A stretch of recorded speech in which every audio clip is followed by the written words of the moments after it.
சென்னையில் பெரும் வெள்ளம், தண்ணீரில் தத்தளிக்கும் மக்கள். என் தலைவரை, சென்னையில் ஒண்டியும் எப்போ மழை பெஞ்சாலும் தண்ணி தேங்கி நிற்கிது.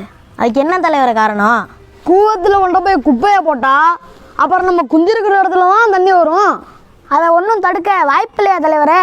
ஏன் இல்லை? மாஸ்க் போடாமல் போகிறவனை கூப்பிட்டு ஃபைன் அடிக்கிறது மாதிரி, ஹெல்மெட்டு போடாமல் வரவனை கூப்பிட்டு ஃபைன் அடிக்கிறது மாதிரி, ரோட்டில் குப்பையை கொட்டுறவனையும் கூப்பிட்டு ஃபைன் அடித்தாதான் தடுக்கலாம். ஏங்க, அது வெளிநாட்டில் சாத்தியம், நம்ம நாட்டில் சாத்தியமா? தம்பி, உங்களை மாதிரி ஆளுங்க இருக்கிறதுனால தான் ஒரு ரூல்ஸையும் கொண்டு வர முடியல நம்ம நாட்டில். இதே வெளிநாட்டுக்கு போனால் குப்பையை கொட்டலைங்கிறிய, எச்சியை துப்பலைங்கிறிய.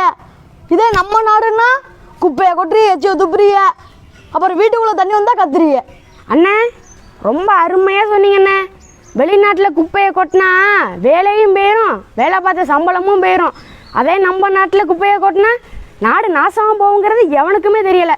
சென்னையில் இருக்கிற குப்பையை மட்டும் அப்படியே அள்ளுனா 500 கிராமத்தை அப்படியே போட்டு மூடலாம். அந்த அளவுக்கு இருக்குது குப்பை. எந்த ஏரிக்கு போனாலும் குப்பை, எந்த ஏரியாவுக்கு போனாலும் குப்பை. தலைவரை, அப்போ குப்பை சென்னையில் ஒண்டி தான் கிடக்குங்கிறீங்களா? நான் சென்னையில் தான் குப்பை இருக்குன்னு சொல்லலை, குப்பை மேலே தான் சென்னையே இருக்குன்னு சொல்கிறேன். பிளாஸ்டிக் தான் தடை பண்ணிட்டாங்களே தலைவர். பிளாஸ்டிக்கை தடை பண்ணிட்டாங்கப்பா, ஆனால் பிளாஸ்டிக்கை தயாரிக்கிற கம்பெனி என்ன தடை பண்ணலையப்பா. அப்படின்னா இதில் அரசியல் இருக்குன்னு சொல்கிறீங்களா தலைவர்? இதில் அரசியல் இருக்குன்னு சொல்லலை தம்பி, நம்ம நாட்டை சுத்தமாக வச்சுக்க நமக்கும் கடமை இருக்குன்னு தான் சொல்கிறேன். அண்ணே, குப்பை எங்கேருந்துன்னு உருவாகுது? குப்பை தானாக உருவாகலை தம்பி, மனிதனோட ஆடம்பர வாழ்க்கைக்காக அவனே உருவாக்குனது தான் குப்பை. இவ்வளோ விவரமாக பேசுகிறீங்கள, எங்கன்னு இருந்தியா இத்தனை நாளா? என்ன மாதிரி பேசுகிறவன் பல பேர் இருக்கிறான் நம்ம நாட்டில். எங்களை எவன் மதிக்கிறிய? மழை பெஞ்சாலே பிரச்சனை தாங்க. தம்பி, மழையை ஏன் பிரச்சனையாக பார்க்குறீங்க? மழையே பெய்யாமல் கஷ்டப்படுறாங்க சோமாலிய நாடு, பேஞ்ச மழையை தேக்கி வைக்க தெரியாமல் கஷ்டப்படுது நம்ம நாடு. ஒருத்தனுக்காகவே பெய்யும் மழை, ஒட்டுமொத்தமாக தான் பெய்யும் மழை. நம்ம ஒழுங்காக இருந்தா தலைநகரத்தில் இருக்கிற தண்ணி தானாக வடிக்குங்கயா. சென்னையில் மழை பெஞ்சதுன்னா செம்பரம்பாக்கம் ஏரியை திறந்து விட்றதும், அதே கோடை காலத்தில் தண்ணி இல்லைன்னா சென்னை மக்கள்லாம் தண்ணி காண்டி பறந்து விழுவுறதும் வழக்கமாக போயிட்டுங்க. அட ஆமாங்க, நீங்கள் சொல்கிறது சரிதாங்க. தண்ணியில் தத்தளிக்கிறதும் சென்னை மக்கள் தான், தண்ணி இல்லாமல் தவிக்கிறதும் சென்னை மக்கள் தான். அப்போ கிராமத்தில் பிரச்சனையே இல்லைங்கிறீங்களா? தம்பி, அது சென்னையில் நடந்தால் தான் நியூஸு, கிராமத்தில் நடந்தால் அதெல்லாம் அவங்களுக்கு கால் தூசு.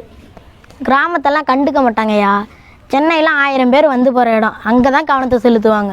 கிராமத்தில் இருக்கிறவங்களாம் நிவாரணம் வாங்கி நிம்மதியாக இருக்கிறாங்க. சென்னையில் இருக்கிறவங்களுக்கெல்லாம் என்ன கிடைக்கிது? கிராமத்தில் இருக்கிறவங்க நிலம் வச்சுருக்குறாங்க, நிவாரணம் வாங்குறாங்க. நீங்கள் தான் பிளாட்டை போட்டு நோட்டை வாங்குறீங்களே, அப்புறம் எங்கேருந்து நிவாரணம் கிடைக்கும்? அடுக்குமாடி குடியிருப்பில் இருக்கிறப்பெல்லாம் அருமை தெரிய மாட்டேங்குது. ஆற்றுல குளத்தில் உள்ள தண்ணியெல்லாம் வீட்டுக்குள்ளே வரப்போ தான் கிராமத்தோட அருமை தெரியுது. ஒரு ஓரமாக நின்று ஓலாவை புக் பண்ணி ஒரு கம்பெனியில் போய் வேலை பார்க்குறது தான் வாழ்க்கைன்னு நினச்சிக்கிட்டு இருக்காங்க. ஆனால் இயற்கையோடு சேர்ந்து வந்தாதான் இன்னொரு தலைமுறையே இருக்குன்னு ஏன் இவங்களுக்கு தெரியலை? வேலை பார்க்காம இயற்கையாக பார்த்துக்கிட்டு இருந்தா சோறு யாரும் சொந்தக்காரனை வந்து போடுவான் அவங்களுக்கு. வேலைக்கே போவேனான்னு சொல்லலையா, சுயநலமாக இருக்காமல் பொதுநலமாக இருக்குன்னு தான் சொல்கிறேன். யோ, நீங்கள் திண்ணையில் உட்காந்து சென்னையை பார்த்து பேசுறியா? ஒரு நாள் அங்கே இருந்து பாருங்க, உங்களுக்கு தெரியும். தம்பி, செத்த நாள் ஏரியா என்ன வர்ற புயலை வழியிலே தடுக்க வழி இல்லையா? வழி இருக்கு தம்பி, ஏன் இல்லை? கடற்கரை ஓரத்தில் பனைமரங்களை வளர்த்தா புயலோட வேகத்தை அது கட்டுப்படுத்தும், பெரும் அளவில் பாதிப்பு இருக்காது. என்னங்க சொல்கிறீங்க? பனைமரத்துக்கு அவ்வளோ பவரா? ஆமாம் தம்பி, நீங்கள் கஜா புயலை பார்க்கலையா? 1000 மரங்கள் அடியோட சாஞ்சப்ப பனைமரம் மட்டும் அசையாமல் நின்னுது தம்பி. அது மட்டும் இல்லையா, இந்தியாவோட தேசிய மரமான ஆலமரத்தையே அக்கா பேத்துட்டு போனது கஜா புயல். ஆனால் நம்ம தமிழ்நாட்டோட மாநில மரத்தை ஒரு மட்டையை கூட பிடுங்க முடியலையா, அதான் நம்ம பனைமரம். அடே அப்பா, பனைமரத்துக்கு அவ்வளோ பவரா? தம்பி, புயலுக்கு மட்டும் இல்லை, கோடை காலத்துலேயும் கை கொடுக்கும் பனை. சொல்கிறேன், கேட்டு தெரிஞ்சுக்க. 2 ஏக்கர் நிலம் வச்சுருக்கிறவன் ஒரு பனைமரத்தை வளர்த்தான்னா நிலத்தடி நீரை பூரா சேகரித்து வச்சுக்கும் பனை.